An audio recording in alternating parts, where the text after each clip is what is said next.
Welcome to my new calculus channel. I am John Gabriel. This YouTube video is called Academic Ignorance and Stupidity Part 6.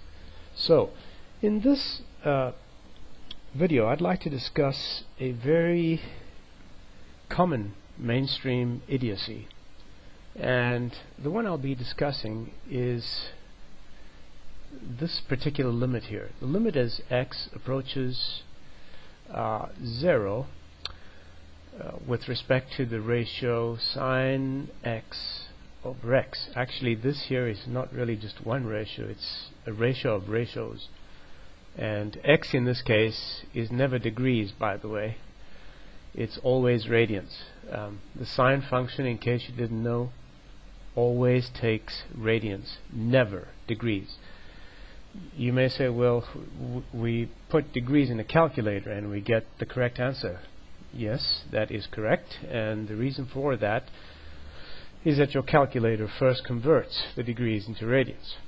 So the sine function only operates on radians, and you cannot have radians here and degrees here, or a mixture. They must both be radians for this limit to be 1. Now, this here is a very common stupidity in mainstream mathematics. Has been going on for the last couple of 100 years or so, maybe longer. There isn't really a limit here because this particular function is defined at 0. So for example, I'm going to show to you in a moment why if you write f of x or some function, h of x or whatever, is equal to sine of x over x, then f of 0 is equal to 1. And you don't have to bother with the epsilon delta proofs and all the other junk that you have to learn with respect to this particular ratio. So the idiots in mainstream mathematics still propagate this rubbish.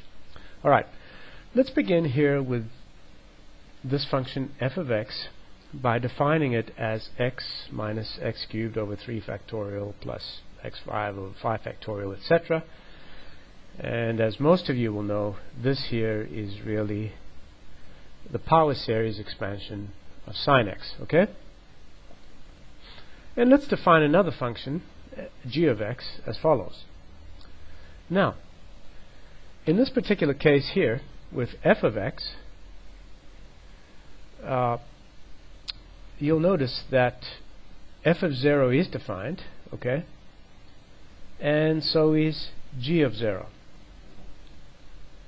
Right, but now if you have to say f of x divided by x and let that be some function h of x, then h of 0 is no longer defined.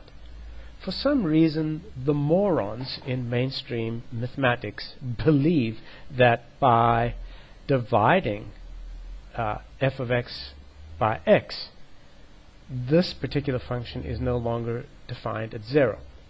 Well, that's absolute rubbish, because in fact g of x, as you can see here, is equal to f of x divided by x, isn't it? Well, if you divide this entire power series by x, this is what you get. And g of 0 is equal to 1. Okay? So, where does the confusion come in here? If this is false, then this has obviously got to be nonsense here, doesn't it? This has got to be questionable nonsense. What is the difference between writing sine of x over x and writing g of x? Well, if you write g of x like that, g of 0 is defined. If you write it like that, all of a sudden g of 0 is not defined. That seems pretty strange, doesn't it? Well, let's look at this on a graph.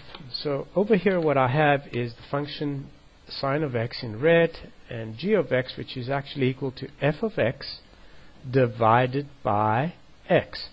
Now if I try to find the value of g of x at 0, It's undefined, as you can see here. Okay, g of 0 is undefined.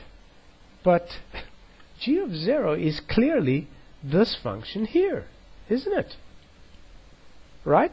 Yes, indeed, it's this function here. And this function is defined at 0. Look, it's 1, isn't it? But the morons in mainstream academics or academia go by the idea that it's undefined at x is equal to 0. No, it is defined, and there's no need to take a limit and to spend useless hours working out complicated epsilon delta proofs just to come to the conclusion that sine x over x is 1. It's 1 because it's defined at x is equal to 0, for no other reason. Okay? So, it really upsets me when there are so many stupid people in mathematics, especially so many ignorant and retarded professors. I can't help being annoyed at them. It's just one of my pet peeves. The first time I saw this, I knew it was wrong, and it's taken them, in fact, it's been hundreds of years, and the morons still haven't realized that they're wrong. Okay, let's look at another example. Suppose we have x minus 2 over x plus 2, and we multiply this by x minus 2 over x minus 2. We're actually multiplying this by 1, aren't we? So what's changed? Nothing, really. But in this particular case here, you only have one discontinuity. That discontinuity is at x is equal to minus 2. If you multiply it by 1, suddenly you have two discontinuities, don't you? Let's see.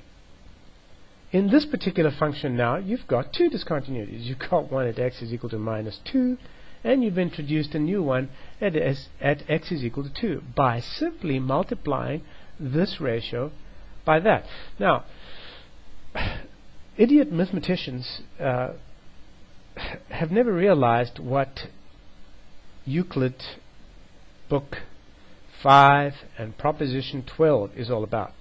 Well, what it really says is if you have a fraction such as, let's say, 6/9, you can reduce this fraction to 0 over 0 by subtracting the numerator and the denominator from this particular fraction here until you get 0, if it is in direct proportion. So, for example,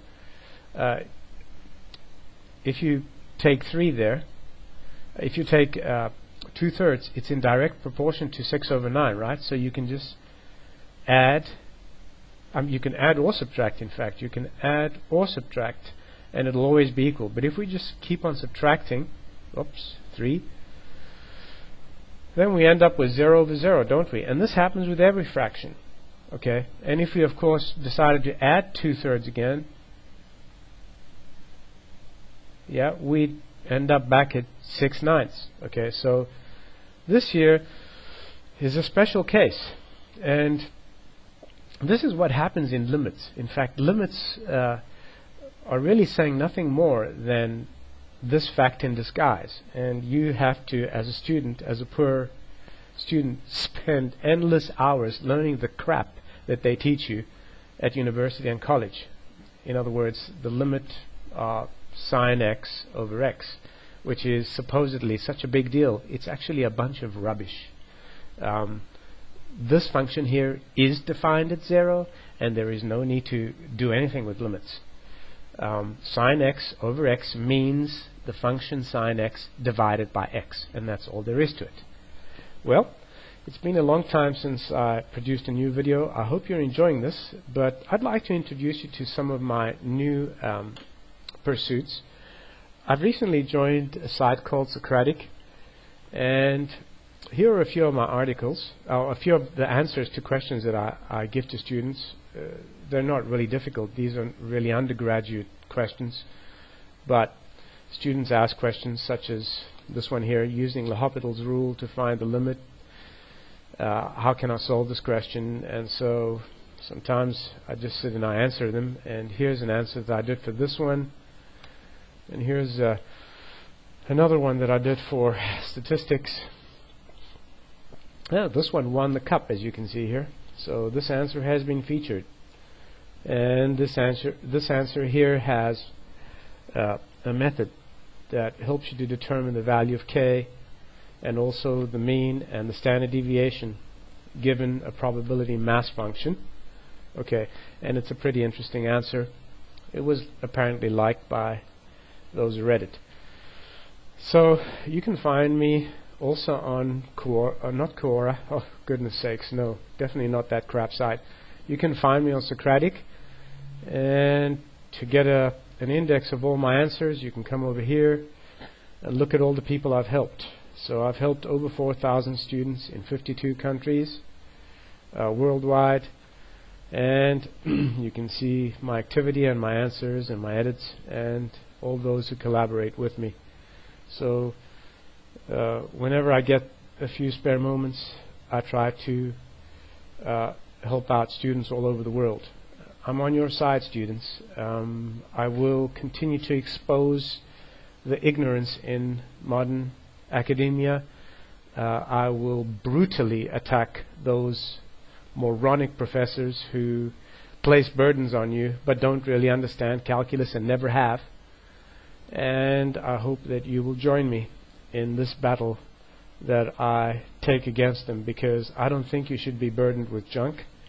And so I leave you once again with this latest video in Academic Ignorance and Stupidity Part 6, and I encourage you also to join me on my channel. I get lots of hits, as you can see, and there are many topics. Please visit and click on like if you like the comment, or if you don't like the comment, you're welcome to leave a comment. So that's pretty much it for now. This is the New Calculus channel, and I'm John Gabriel. Goodbye.